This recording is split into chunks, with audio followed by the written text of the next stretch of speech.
Hi everyone, don't start with 3 plus 7, start with 7 divided by 5, which is 7 over 5. Next, I drop the 3, but in fraction form, plus, I keep 7 over 5, times, and then turn the 8 into a fraction as well, divided by, and turn the 4 into a fraction as well. Now you're looking at this. Now you tell me, do I start with addition? Do I start with multiplication or do I start with division? If you pick addition, you got it wrong. You start with multiplication. Why?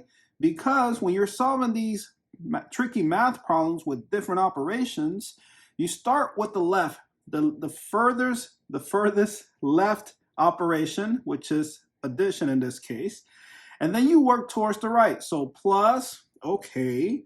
Division, that's higher priority than addition. How do I know that? Well, look at pandas. P has the highest priority, parentheses, I don't see any parentheses. E exponents, I don't see any exponents.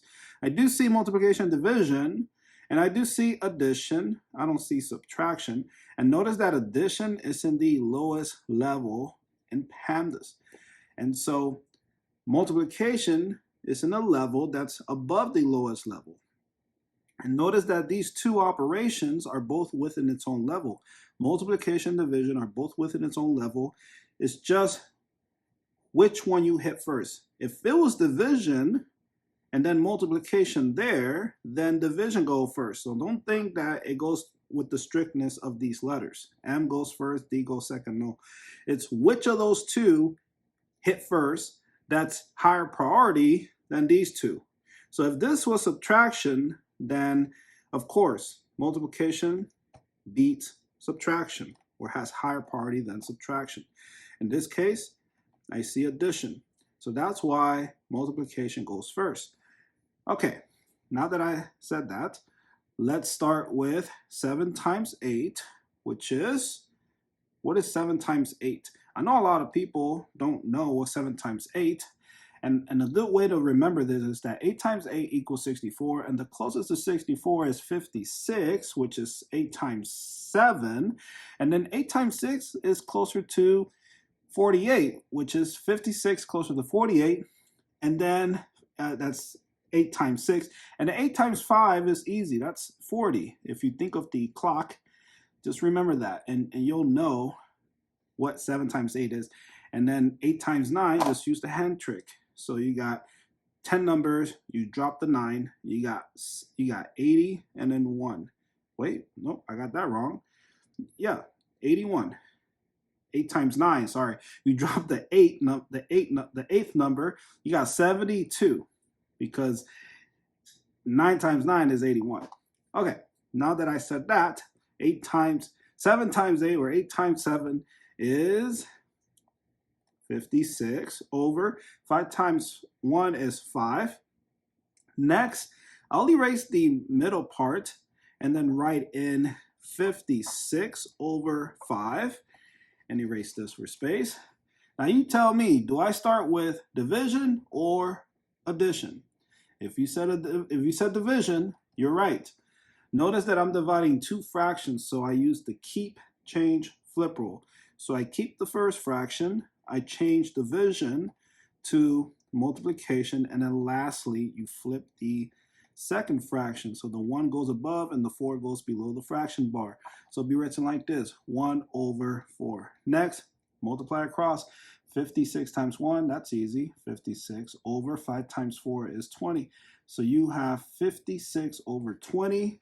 Next, I'll erase all this for space and rewrite 3 over 1 larger plus and rewrite 56 over 20.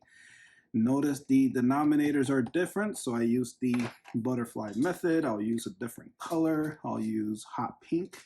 So you multiply what's inside the wings and then write the results above the antennas. And here's the body that gives you the denominator. 1 times 20 is 20. And 20 times 3, that's easy, 60.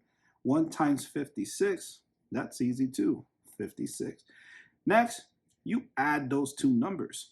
So 60 plus 56, so that's 6, that's 106.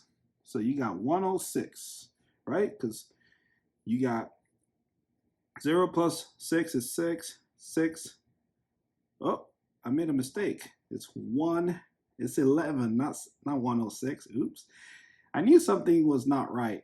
That's why you have to be careful. You have to look at your work. Sometimes you'll make mistakes. So make sure you catch them before you make that mistake. Okay. So I write 116. So that's the answer in an improper fraction form. Next, I'll erase all this and figure out the decimal answer using long division. And let me just write this here. So 11, 6 over 20. So here's the long division symbol, and we're going to find the mixed number answer and the decimal answer using this long division. So the dividend is 116, and the 20 goes outside. That's the divisor. How many times can 20 fit into 116? Let's just break those two numbers. So you can fit 20 into 100 5 times, right?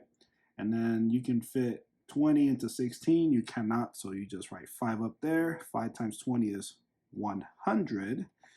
And then you subtract.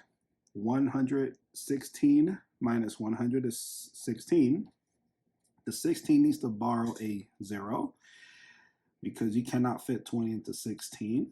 So the 16 becomes 160. How many times can 20 fit into 160? Well, let's break this 160 into 2 parts. Actually, we can break it into 3 parts. Yeah, we can do that. So 100, you can fit 5, right? And then you can fit, let's do 20 plus 20, that's 40, plus 20, that's 60. So you can fit 5, 6, 7, 8. You can fit 20 into 168 times. Wow. And then 8 times 20, that's 160, right? Because that fit perfect, 160. And 160 minus 160 is 0. So your decimal answer is 5.8. And your mixed number answer is the whole number 5. The remainder is 16 over, and then the 20 goes below the fraction bar. And there you go.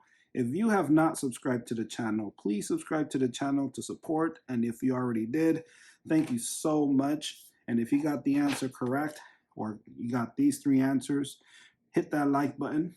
You get a happy face for being here and doing this math with the math community.